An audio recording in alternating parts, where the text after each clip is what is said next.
ಬಂಧುಗಳೇ ನಮಸ್ಕಾರ, ನಾನು ವೀರನಗೌಡ. ಹೇಗಿದ್ದೀರಿ ಎಲ್ಲರೂ? ಸಾಮೂಹಿಕ ಸಮಾಧಿ ಪ್ರಕರಣದಲ್ಲಿ ಅಂದರೆ ಸಾಲು ಸಾಲು ಹೆಣಹೂತ ಪ್ರಕರಣದಲ್ಲಿ SITಗೆ ಹಿನ್ನಡೆ ಆಗಿರ್ತಕ್ಕಂಥದ್ದು. ಈ ಒಂದು ವಿಡಿಯೋನ ನೋಡ್ಕೊಂಡು ಬನ್ನಿ. ತಮಗೇನಿಸ್ತು ಕಮೆಂಟ್ ಮಾಡಿ. ಧನ್ಯವಾದಗಳು. ಮಾಧ್ಯಮಗಳು ಏನು ಅಸಭ್ಯವಾಗಿ, ಅಶ್ಲೀಲವಾಗಿ, ಕಾನೂನು ಬಾಹಿರವಾಗಿ ಈ ಜರ್ನಲಿಸ್ಟ್ ಎಥಿಕ್ಸನ್ನು ಮರೆತು 24/24/7 ಏನು ಮಾಡಿದ್ರು ಅದರ ಕೆಲ ವಿಚಾರಗಳು ಕಂಪ್ಲೇಂಟ್ ರಿಪೋರ್ಟಲ್ಲಿ ಇದೆ. ಆಮೇಲೆ ಜಡ್ಜ್ ಹೇಳಿದ್ರು ಹೌದು ಇದು ಇನ್ಕಂಪ್ಲೀಟು, ಮತ್ತು ಇನ್ನೂ ಫರ್ದರ್ ಇನ್ವೆಸ್ಟಿಗೇಷನ್ ಮಾಡ್ತೀವಿ ಅಂತ ಹೇಳ್ತಾರೆ ಅಂತ. ಖಂಡಿತವಾಗಿ ಇದು ಮಹೇಶ್ ಶೆಟ್ಟಿ ತಿಮ್ಮರೋಡಿಗೆ ಮತ್ತು ಇತರ ವ್ಯಕ್ತಿಗಳಿಗೆ ಯಾರನ್ನು ಇಲ್ಲಿ ಆರೋಪಿ ಅಂತ ಮಾಡಬೇಕು ಅಂತ SIT ಅವರು ನಿರ್ಧಾರ ಮಾಡಿದ್ರು. ಅದು ಇವರಿಗೆ ಒಂದು ದೊಡ್ಡ ಹಿನ್ನಡೆ ಅಂತ ನಾನು ಭಾವಿಸುತ್ತೇನೆ. ಸರ್, ನಾವೀಗ ಆರೋಪಿ ಅಂತ ನಾವು ಯಾರನ್ನು ಕನ್ಸಿಡರ್ ಕೋರ್ಟ್ ಕೂಡ ಮಾಡಲಿಲ್ಲ. ಅದರಿಂದ ನಾನು ಆ ವರ್ಡನ್ನು ಯೂಸ್ ಮಾಡಬಾರ್ದು. ಯಾಕಂದರೆ ಇಲ್ಲಿ ನನ್ನ ಕಕ್ಷಿಗಾರರಾಗಿರುವಂಥ ತಿಮ್ಮರೋಡಿ ಅವರನ್ನಾಗಲಿ ಅಥವಾ ಬೇರೆ ಯಾರನ್ನು ಕೂಡ ಆರೋಪಿ ಆನ್ ರೆಕಾರ್ಡ್ ಆರೋಪಿ ಅಂತ ಕನ್ಸಿಡರ್ ಆಗಲಿಲ್ಲ. ಸುಪ್ರೀಂ ಕೋರ್ಟ್ ಮತ್ತು ಇತರ ಹೈಕೋರ್ಟಿನ ತೀರ್ಪುಗಳನ್ನು ಉಲ್ಲೇಖ ಮಾಡಿ ನಾವು ವಾದ ಮಂಡಿಸಲಿಕ್ಕಿದ್ದೇವೆ. ಸರ್, ಇವತ್ತು ಸೆಕ್ಷನ್ 215 ಅಡಿಯಲ್ಲಿ SIT ಅವರು ಅಭಿಯೋಜನೆಯವರ ಮುಖಾಂತರ ಒಂದು ಅರ್ಜಿ ಸಲ್ಲಿಸಿದ್ರು. ಅಂದರೆ ಈಗ ಇಷ್ಟು ಜನರನ್ನು ಆರೋಪಿಯಾಗಿ ಕನ್ಸಿಡರ್ ಮಾಡಬೇಕು ಅಂತ ಎರಡರಿಂದ, ಅಂದರೆ ಮಹೇಶ್ ತಿಮ್ಮರೋಡಿ ಇರ್ಬೋದು, ಅಥವಾ ಜಯಂತ್ ಇರ್ಬೋದು, ಅಥವಾ ವಿಠಲಗೌಡ ಇರ್ಬೋದು, ಅಥವಾ ಗಿರೀಶ್ ಮಟ್ಟಣ್ಣ ಇರ್ಬೋದು, ಸುಜಾತ ಭಟ್ ಅವರು ಇರ್ಬೋದು. ಸರಿಯಾ? ಮಾನ್ಯ ನ್ಯಾಯಾಲಯ ಕೂಡ ನಮಗೆ ಹೇಳಿದಿಷ್ಟೇ. ನಾನು ನ್ಯಾಚುರಲ್ ಜಸ್ಟಿಸ್ ಅಡಿಯಲ್ಲಿ ಎರಡೂ ಕಡೆಯವರಿಗೆ ಅವಕಾಶ ಕೊಡ್ತೇನೆ. ಈಗ ಸದ್ಯದ ಮಟ್ಟಿಗೆ ಸಂಪೂರ್ಣ ವರದಿ, ಅಂದರೆ ಚಾರ್ಜ್ ಶೀಟ್ ಫೈನಲ್ ವರದಿಯನ್ನು ನ್ಯಾಯಾಲಯಕ್ಕೆ ಸಲ್ಲಿಸಿಕೊಂಡಿಲ್ಲ. ಅದರಿಂದ ಈ ಸಂದರ್ಭದಲ್ಲಿ ಈ ಅರ್ಜಿಯ ಬಗ್ಗೆ ತೀರ್ಮಾನ ಮಾಡುವುದಿಲ್ಲ ಅಂತ ಮಾನ್ಯ ನ್ಯಾಯಾಲಯ ಅಂದರೆ ಕೆಪ್ಟ್ ಅಬೇಯನ್ಸ್ ಅಲ್ಲಿ ಇಟ್ಟಿದೆ. ಓಕೆ, ಹಾಗಾದ್ರೆ ಯಾವ ಕಾರಣಕ್ಕಾಗಿ SIT ಅವರು ಈ ವರದಿಯನ್ನು ಕೊಟ್ಟರು ಅಂತ? ಸರ್, ಈಗ ಆ ಬಗ್ಗೆ ನಾನು ಈಗ ಹೇಳಿಕ್ಕೆ ಆಗಲ್ಲ. ತನಿಖೆ ಹಂತದಲ್ಲಿ ಇದೆ. ಮುಂದಿನ ದಿನಗಳಲ್ಲಿ ಅದಕ್ಕೆ ನಾನು ತಮ್ಮ ಮುಂದೆ ಉತ್ತರವನ್ನು ನೀಡಲಿಕ್ಕಿದ್ದೇನೆ. ಸರ್, ಕೋರ್ಟಲ್ಲಿ ಏನಾದರೂ ಹೇಳಿದ್ರೆ SIT ಅವರು ಯಾವ ಕಾರಣಕ್ಕಾಗಿ ಕಂಪ್ಲೇಂಟ್ ರಿಪೋರ್ಟ್ ಅನ್ನು ಹಾಕಿದ್ದಾರೆ ತರಾತುರಿಗೆ? ಸರ್, ಅದರ ಬಗ್ಗೆ ಸಹಾಯಕ ಅಭಿಯೋಜಕರವರು ವಾದ ಮಂಡಿಸಿದ್ದಾರೆ. ಅವರ ಅರ್ಜಿಯನ್ನು ಪುರಸ್ಕಾರ ಮಾಡಬೇಕು ಅಂತ ಕೇಳಿಕೊಂಡ್ರು. ಆದರೆ ಅದಕ್ಕೆ ನಾವು ತಕರಾರನ್ನು ಮಾನ್ಯ ನ್ಯಾಯಾಲಯದಲ್ಲಿ ವ್ಯಕ್ತಪಡಿಸಿದ್ದೇವೆ. ಸರ್, ಈಗ ಅಕ್ಯೂಸ್ಡ್ ಮಾಡುವಂಥದ್ದು ಕೋರ್ಟಿಗೆ ಇರುವಂಥ ಆಪ್ಷನ್ ಅಂತೇಳಿ, ಈಗ ಫಾರ್ ಎಕ್ಸಾಂಪಲ್ ಹೇಳೋದಾದ್ರೆ SIT ಅವರು ಕಂಪ್ಲೇಂಟ್ ರಿಪೋರ್ಟ್ ಅನ್ನು ಕೊಟ್ಟಿದ್ದಾರೆ, ಇವರನ್ನು ಆರೋಪಿ ಮಾಡಬೇಕು ಅನ್ನುವಂಥ ವಿಚಾರದಲ್ಲಿ. ನಂತರ ಇಲ್ಲಿ ಮತ್ತೊಮ್ಮೆ ಅಕ್ಯೂಸ್ಡ್ ಮಾಡುವಂಥದ್ದು ಹೇಗೆ? ಸರ್, ಆಲ್ರೆಡಿ ಹೈಕೋರ್ಟ್ ಏನು ಹೇಳಿದೆ ಅಂದರೆ ತಾವು ಯಾವುದೇ ತರತುರಿಯ ನಿರ್ಧಾರ ಮಾಡಬಾರ್ದು, ಮತ್ತೆ ಒತ್ತಾಯಪೂರ್ವಕವಾದಂಥ ಕ್ರಮ ಕೈಗೊಳ್ಳಬಾರ್ದಂತ ಮಾತ್ರ ಆದೇಶ ಮಾಡಿದೆ. ಓಕೆ, ಈ ಕಾರಣಕ್ಕಾಗಿ ಕೋರ್ಟ್ನ ಮೊರೆ ಹೋಗಿರುವಂಥದ್ದು SIT ಅಂತ ಹೇಳಿದ್ರೆ ಇವರನ್ನು ಅಕ್ಯೂಸ್ ಮಾಡಬೇಕು, ಅದಕ್ಕೆ ಕೋರ್ಟ್ ಪರ್ಮಿಷನ್ ಕೊಡಬೇಕು ಅನ್ನುವಂಥ ವಿಚಾರದಲ್ಲಿ SIT ಅವರು ಹಾಕಿದಂಥ ಕಂಪ್ಲೇಂಟ್ ರಿಪೋರ್ಟ್. ಸರಿ, ಈಗ ಏನಾಗಿದೆ ಅಂದರೆ SIT ಅವರು ಸೆಕ್ಷನ್ 215 ಆಫ್ BNSS 2023 ಅಡಿಯಲ್ಲಿ ಅಪ್ಲಿಕೇಶನ್ ಅನ್ನು ಅಭಿಯೋಜನೆಯವರ ಮುಖಾಂತರ ಹಾಕಿಕೊಂಡಿದ್ದಾರೆ. ಆದರೆ ಮಾನ್ಯ ನ್ಯಾಯಾಲಯ ಅದರ ಬಗ್ಗೆ ಈ ಸಂದರ್ಭದಲ್ಲಿ ತೀರ್ಮಾನ ಮಾಡಲಿಕ್ಕೆ ಆಗುವುದಿಲ್ಲ. ಯಾಕಂದರೆ ಸಂಪೂರ್ಣ ವರದಿ ಬಂದ ನಂತರ, ಯಾಕಂದರೆ ಹಲವಾರು ವಿಧಿವಿಜ್ಞಾನದ ವರದಿ ಬರಲಿಕ್ಕಿದೆ. ಅದರಿಂದ ಸಂಪೂರ್ಣ ವರದಿ ಬರದೆ ನಾನು ಈಗ ಅದನ್ನು ಕೆಪ್ಟ್ ಅಬೇಯನ್ಸ್ ಅಲ್ಲಿ ಇರ್ತೇನೆ ಅಂತ ಮಾನ್ಯ ನ್ಯಾಯಾಲಯ ಹೇಳಿದೆ. ಅದರ ಬಗ್ಗೆ ಆದೇಶ ಕೂಡ ಮಾಡಿದೆ. ಸರ್, ಚಿಹ್ನೆ ಅಲ್ಲದೆ ಬೇರೆ ಆರೋಪಿಗಳನ್ನು ಈಗ ತನಿಖೆ ಮಾಡಬಹುದಾ? ಸರ್, ನಾವೀಗ ಆರೋಪಿ ಅಂತ ನಾವು ಯಾರನ್ನು ಕನ್ಸಿಡರ್ ಕೋರ್ಟ್ ಕೂಡ ಮಾಡಲಿಲ್ಲ. ಅದರಿಂದ ನಾನು ಆ ವರ್ಡನ್ನು ಯೂಸ್ ಮಾಡಬಾರ್ದು. ಯಾಕಂದರೆ ಇಲ್ಲಿ ನನ್ನ ಕಕ್ಷಿಗಾರರಾಗಿರುವಂಥ ತಿಮ್ಮರೋಡಿ ಅವರನ್ನಾಗಲಿ ಅಥವಾ ಬೇರೆ ಯಾರನ್ನು ಕೂಡ ಆರೋಪಿ ಆನ್ ರೆಕಾರ್ಡ್ ಆರೋಪಿ ಅಂತ ಕನ್ಸಿಡರ್ ಆಗಲಿಲ್ಲ. ಅದರಿಂದ ನಾನು ಆ ಬಗ್ಗೆ ಯಾವುದನ್ನು ಇಲ್ಲಿ ಪ್ರಸ್ತಾಪ ಮಾಡೋದು ಸಮಂಜಸ ಅಲ್ಲ ಅಂತ ನನಗೆ ಅನಿಸುತ್ತೆ.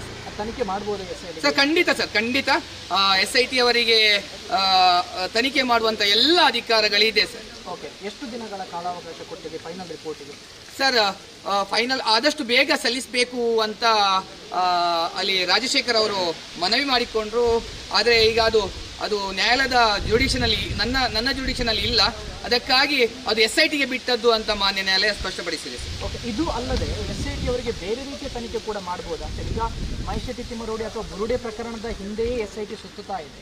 ಅಲ್ಲಿ SIT ರಚನೆ ಆಗಿರುವಂಥದ್ದು ಕಳೆದ 20 ವರ್ಷಗಳಿಂದ ಏನೆಲ್ಲ ಆಗಿದೆ ಅದರ ತನಿಖೆ ಆಗಬೇಕು ಅಂತ. ಸೊ SIT ಅವರು ಪೊಲೀಸ್ ಸ್ಟೇಷನ್ ಆದ ಕಾರಣ ಅವರಿಗೆ ಬೇರೆ FIR ಅನ್ನು ಕೂಡ ಮಾಡಬಹುದು. ಇದುವರೆಗೂ ಈ 39/2025 ಬಿಟ್ಟು ಬೇರೆ FIR ಎಲ್ಲೂ ಆಗಿಲ್ಲ ಅಂತೇಳಿ ಒಂದಷ್ಟು ಜನ ಮಾತಾಡ್ತಾ ಇದ್ದಾರೆ. ಸೊ ಆ ಬೇರೆ FIR ಮಾಡಿ ತನಿಖೆ ಮಾಡಬಹುದಾ? ಇದು ಕೋರ್ಟಲ್ಲಿರುವಂತಹ ಕಾರಣಕ್ಕಾಗಿ. ಸರ್, ರಾಜ್ಯಪಾಲರು SIT ರಚನೆ ಮಾಡಿದಂಥ ಸಂದರ್ಭ ಈ ಬುರುಡೆ ಮತ್ತು ಇತರ ಇದಕ್ಕೆ ಸಂಬಂಧಪಟ್ಟಂತ ಪ್ರಕರಣವನ್ನು ತನಿಖೆ ಮಾಡಲಿಕ್ಕೆ ಅವಕಾಶ ತನ್ನ ಆದೇಶದಲ್ಲಿ ಉಲ್ಲೇಖ ಮಾಡಿದೆ. ಅದನ್ನು ನಾನು ನೋಡಿದ್ದೇನೆ ಸರ್. ಸೊ ಹಾಗಾಗಿ SIT ಅವರಿಗೆ ಅದನ್ನು ಮಾಡಬಹುದು. ಖಂಡಿತ SIT ಅಂದರೆ ಇದಕ್ಕೆ ಕನೆಕ್ಟೆಡ್ ಆಗಿ ಯಾವ ಎಲ್ಲ ಪ್ರಕರಣಗಳಿದೆ ಅದೆಲ್ಲವನ್ನು ತನಿಖೆ ಮಾಡಲಿಕ್ಕೆ SITಗೆ ಅಧಿಕಾರ ಕೊಟ್ಟಿದೆ ಸರ್. ಈಗ 39/2025 ಅಲ್ಲಿರುವಂಥದ್ದು ಚಿನ್ನಯ್ಯನ ಪ್ರಕರಣ, ಬೇರೆ ಪ್ರಕರಣ ಬೇರೆ ಸಪ್ರೇಟ್ ಆಗಿ FIR ಮಾಡಿಯೇ ಮಾಡಬೇಕಾ ಅಥವಾ ಇದರ 39/2025 ಅಲ್ಲೇ ಮಾಡೋಕ್ಕಾಗುತ್ತಾ ಸರ್? ಈಗ ಸಪರೇಟ್ ಅಪರಾಧ ಪ್ರಕರಣಗಳು ನಡೆದಿದ್ರೆ ಅದನ್ನು ಸಪರೇಟ್ ಆಗಿ FIR ಮಾಡಬೇಕು. ಒಂದೇ ಪ್ರಕರಣದಲ್ಲಿ ಮಾಡಲಿಕ್ಕೆ ಆಗಲ್ಲ ಸರ್. ಯಾಕಂದ್ರೆ ಅದು ನಾನು ನೋಡಬೇಕು. ಒಂದು ವೇಳೆ ಸಪರೇಟ್ ಒಫೆನ್ಸ್ ಸಪರೇಟ್ ಸಮಯದಲ್ಲಿ ನಡೆದಿದ್ರೆ ಅದಕ್ಕೆ ಅದು ಸಪರೇಟ್ ಆಗಿ ಮಾಡಬೇಕಾಗುತ್ತೆ ಸರ್. ಓಕೆ, ಈಗ 23ಕ್ಕೆ ಮತ್ತೆ ವಾದ ಪ್ರತಿವಾದ ನಡೆಯುತ್ತೆ ಸರ್. ಅವತ್ತು ನಾನು ಮಹೇಶ್ ತಿಮ್ಮರೋಡಿ ಅವರ ಪರವಾಗಿ ನಾನು ಆಕ್ಷೇಪಣೆಯನ್ನು ಸಲ್ಲಿಸಲಿಕ್ಕಿದ್ದೇನೆ. ಆನಂತರ ವಾದ ಪ್ರತಿವಾದಗಳು ನಡೀಲಿಕ್ಕಿದೆ ಸರ್. ಓಕೆ, ಅಂತ ಹೇಳಿದ್ರೆ ಸದ್ಯದ ಮಟ್ಟಿಗೆ ಫೈನಲ್ ರಿಪೋರ್ಟ್ ಬರದೆ ಯಾವುದೇ ಕಾರಣಕ್ಕೂ ಏನು ಹೇಳಿದೆ ಕೋರ್ಟ್? ಫೈನಲ್ ರಿಪೋರ್ಟ್ ಬರದೆ ಸರ್, ಫೈನಲ್ ರಿಪೋರ್ಟ್ ಬಾರದೆ ಅವರು ಹಾಕಿರುವಂಥ ಅರ್ಜಿಯನ್ನು ಈ ಸಂದರ್ಭದಲ್ಲಿ ಅದನ್ನು ತಟಸ್ಥವಾಗಿ ಇಟ್ಟಿದೆ. ಅದರ ಮೇಲೆ ಅಂದರೆ ಕೆಪ್ಟಿ ಅಬೇನ್ಸ್ ಅಲ್ಲಿ ಇಟ್ಟಿದ್ದಾರೆ ಸರ್. ಓಕೆ, ಅಷ್ಟು ಮಾತ್ರ ನಾನು ಹೇಳ್ಬೋದು. ರೀತಿಯಲ್ಲಿ ನಿಮಗೆ ಜಯ ಅಂತ ಹೇಳಿ. ಇದು ಖಂಡಿತವಾಗಿ ಇದು ಮಹೇಶ್ ಶೆಟ್ಟಿ ತಿಮ್ಮರೋಡಿಗೆ ಮತ್ತು ಇತರ ವ್ಯಕ್ತಿಗಳಿಗೆ ಯಾರನ್ನು ಇಲ್ಲಿ ಆರೋಪಿ ಅಂತ ಮಾಡಬೇಕು ಅಂತ SIT ಅವರು ನಿರ್ಧಾರ ಮಾಡಿದ್ರು. ಅದು ಇವರಿಗೆ ಒಂದು ದೊಡ್ಡ ಹಿನ್ನಡೆ ಅಂತ ನಾನು ಭಾವಿಸುತ್ತೇನೆ. ಇವತ್ತು ನ್ಯಾಯಾಲಯದಲ್ಲಿ ಮಧ್ಯಾಹ್ನ ಪ್ರಕರಣವನ್ನು ಕರೆಸಿದರು. ನಾವು ಹಾಜರಾಗಿದ್ವಿ. ನಾವು ನ್ಯಾಯಾಲಯಕ್ಕೆ ಹೇಳಿದ್ವಿ, ನಾವು ವಾದ ಮಂಡಿಸಬೇಕಾಗಿದೆ. 3ನೇ ತಾರೀಕು ತಾವು ಆದೇಶಕ್ಕೆ ಇಟ್ಟಿದ್ರಿ. ಅದಕ್ಕೆ 29/12 ಡಿಸೆಂಬರಿಂದ ನಾವು ಅಪ್ಲಿಕೇಶನ್ ಹಾಕಿ ನಾವು ವಾದವನ್ನು ಮಂಡಿಸೋಕ್ಕೆ ನಮ್ಗೆ ಕಾಲಾವಕಾಶ ಕೊಡಿ ಅಂತ ಹೇಳಿದ್ವಿ. ಆ ಅಪ್ಲಿಕೇಶನ್ ತಮ್ಮ ಮುಂದೆ ಇದೆ. ಅದು ಅಕ್ಸೆಪ್ಟೂ ಆಗಿಲ್ಲ, ರಿಜೆಕ್ಟೂ ಆಗಿಲ್ಲ. ಆ ಕಾರಣಕ್ಕಾಗಿ ನಾವು ವಾದ ಮಾಡಬೇಕು ಅಂತ ಹೇಳಿದ್ವಿ. ಜಡ್ಜು ಇಲ್ಲ, ಸಮಯ ಕೊಡೋಕ್ಕಾಗಲ್ಲ, ನಾನು ಆದೇಶ ಹೊರಡಿಸ್ತೀನಿ ಅಂತ ಹೇಳಿದರು. ಸರಿ, ಹಾಗಲ್ಲ, ನಾವು ವಾದ ಮಾಡಲೇಬೇಕು, ನೀವು ನಮ್ಮ ಅಪ್ಲಿಕೇಶನ್ ರಿಜೆಕ್ಟ್ ಮಾಡಿದ್ರಿಂದ ನಮಗೆ ಅವಕಾಶ ಇದೆ ಅಂತ ಹೇಳಿದ್ವಿ. ಸರಿ, ಮಧ್ಯಾಹ್ನ 3 ಗಂಟೆ ಬನ್ನಿ ಅಂತ ಹೇಳಿದರು. ಮಧ್ಯಾಹ್ನ 3 ಗಂಟೆಗೆ ಬೇರೆ ಬೇರೆ ಪ್ರಕರಣಗಳನ್ನು ಕರೆಸ್ತಾ ಇದ್ದರು. ಆಮೇಲೆ ಸುಮಾರು 4 ಗಂಟೆಗೆ ಪ್ರಕರಣ ಕರೆಸಿದರು. ಆಮೇಲೆ ನಾನು ಕೋರ್ಟ್ಗೆ ಹೇಳಿದೆ, ಕಂಪ್ಲೇಂಟ್ ರಿಪೋರ್ಟು ಏನು ಪೊಲೀಸರು SIT ಅವರು ಫೈಲ್ ಮಾಡಿದ್ದಾರೆ ಅದು ಮೇಂಟೈನಬಲ್ ಅಲ್ಲ. ಆಮೇಲೆ ಜಡ್ಜ್ ಹೇಳಿದ್ರು, ಹೌದು ಇದು ಇನ್ಕಂಪ್ಲೀಟು ಮತ್ತು ಇನ್ನೂ ಫರ್ದರ್ ಇನ್ವೆಸ್ಟಿಗೇಷನ್ ಮಾಡ್ತೀವಿ ಅಂತ ಹೇಳ್ತಾರೆ ಅಂತ ಹೇಳಿದರು. ಹಾಗಾದರೆ ಇನ್ವೆಸ್ಟಿಗೇಷನ್ ಪೆಂಡಿಂಗ್ ಇರುವಾಗ, ಸಾಕ್ಷ್ಯಾಧಾರಗಳ ಕೊರತೆ ಇರುವಾಗ ಹೇಗೆ ಇದು ಮೇಂಟೈನಬಲ್ ಆಗುತ್ತೆ? ಮತ್ತು ಸುಪ್ರೀಂ ಕೋರ್ಟು ಬೇರೆ ಬೇರೆ ಕೋರ್ಟುಗಳು ಹೇಳಿರೋ ಪ್ರಕಾರವಾಗಿ ಈ ಕೋರ್ಟು ಹಾಕಿರ್ತಕ್ಕಂಥ ಕಂಪ್ಲೇಂಟನ್ನು ಕಣ್ಣು ಮುಚ್ಚಿ ಒಪ್ಕೊಳ್ಳೋಕೆ ಸಾಧ್ಯ ಇಲ್ಲ. ಜೊತೆಗೆ ಸಾಕ್ಷ್ಯಾಧಾರಗಳ ಕೊರತೆ ಇದೆ. ಆದ್ದರಿಂದ ನಾವು ಆರ್ಗ್ಯುಮೆಂಟ್ ಮಾಡಲೇಬೇಕು ಅಂತ ಹೇಳಿದ್ವಿ. ಮತ್ತು ಜಡ್ಜು 4 ತಿಂಗಳು ತರಬೇತಿಗೆ ಹೋಗ್ತಾ ಇದ್ದಾರೆ. ಇನ್ಚಾರ್ಜ್ ಜಡ್ಜ್ ಮುಂದೆ ಕರೀತಾರೆ. ಪುನಃ ನಾವು ಹೊಸದಾಗಿ ಆರ್ಗ್ಯುಮೆಂಟ್ ಮಾಡಬೇಕು. ಅದಕ್ಕೋಸ್ಕರ ಜಡ್ಜು 23 ಜನವರಿಗೆ ಈ ಪ್ರಕರಣ ಮುಂದೂಡಿದ್ದಾರೆ. ಆ ದಿನ ಬಹುಶಃ ಆರ್ಗ್ಯುಮೆಂಟ್ ಕೇಳ್ತಾರೆ. ನಾವು 3 ಅರ್ಜಿಗಳನ್ನು ಹಾಕಿದ್ದೀವಿ ಇವತ್ತು. ಒಂದು, ಈ ವಿಕ್ಟಿಮ್ ಸ್ಟೇಟಸ್ ಅನ್ನತಕ್ಕಂಥ ಒಂದು ಏನು ಆರ್ಗ್ಯುಮೆಂಟು ಮೊನ್ನೆ ಹಿರಿಯ ವಕೀಲರು CV ನಾಗೇಶ್ವರ್ ಮಾಡಿದ್ರು, ಅದರ ಬಗ್ಗೆ ಒಂದು ತಕರಾರು, ವಿವರವಾದ ತಕರಾರು. ಎರಡನೇದು, ಕಂಪ್ಲೇಂಟ್ ರಿಪೋರ್ಟ್ ನಾಟ್ ಮೇಂಟೈನಬಲ್ ಅನ್ನೋ ವಿಚಾರಕ್ಕೆ ಸುದೀರ್ಘವಾದ ತಕರಾರು. ಜೊತೆಗೆ ಕಂಪ್ಲೇಂಟ್ ರಿಪೋರ್ಟನ್ನು ರಿಜೆಕ್ಟ್ ಮಾಡಲೇಬೇಕು.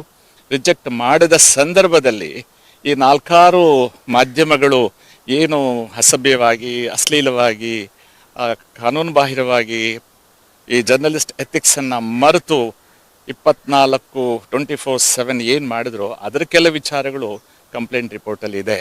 ಸರಿಯಾದ ಇನ್ವೆಸ್ಟಿಗೇಷನ್ ಆಗಿಲ್ಲ ಅನ್ನತಕ್ಕಂಥದ್ದನ್ನ ನಾವು ಬರೆದು ಹಾಕಿದ್ವಿ. ಆದರೆ ಕೋರ್ಟಲ್ಲಿ ಇವತ್ತು ವಾದಗಳು ರೀಚ್ ಆಗಲಿಲ್ಲ. ಮುಂದೆ ಅದನ್ನು ಹಾಕಿ ನಾವು ವಾದ ಮಂಡಿಸ್ತೀವಿ.